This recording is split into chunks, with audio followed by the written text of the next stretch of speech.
শান্তিগঞ্জের কৃতি সন্তান বিশিষ্ট শিক্ষাবিদ ও দরগাপাশা আব্দুর রশিদ উচ্চ বিদ্যালয়ের ম্যানেজিং কমিটির সভাপতি এবং ছাতক সরকারি উচ্চ বিদ্যালয়ের সাবেক প্রধান শিক্ষক মইনুল হোসেন চৌধুরীর সম্মানে লন্ডনে এক সংবর্ধনা সভা অনুষ্ঠিত হয়েছে। গত বুধবার 1 অক্টোবর সন্ধ্যায় ইস্ট লন্ডনের নিউ রোডের একটি হলে শান্তিগঞ্জ উপজেলা প্রবাসী অ্যাসোসিয়েশন ইউকে এ সংবর্ধনা আয়োজন করে। সংগঠনের সভাপতি ও শিল্পপতি আবুল লেইসের সভাপতিত্বে এবং সাধারণ সম্পাদক দিলাওয়ার হুসাইনের পরিচালনায় সভার সূচনা হয়। কুরআন থেকে তিলাওয়াত করেন কারি আব্দুল মুহিত।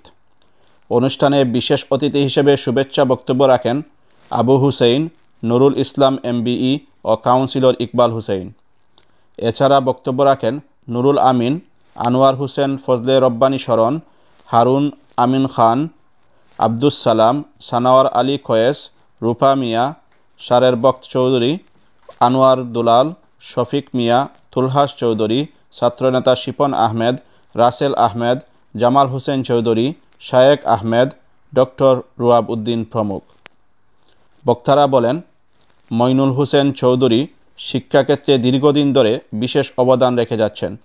তার আন্তরিক প্রচেষ্টা ও নেতৃত্বের কারণে এলাকার শিক্ষা উন্নয়নে নতুন দিগন্ত উন্মোচিত হয়েছে। সংবর্ধিত অতিথি মইনুল হোসেন চৌধুরী বক্তৃতায় বলেন, প্রবাসীদের সহযোগিতা ও দেশপ্রেম প্রশংসনীয়।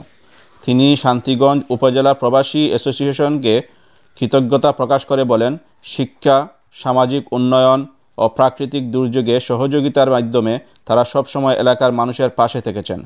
লন্ডন সফরে পাওয়া এ সম্মান তিনি আজীবন স্মরণ রাখবেন।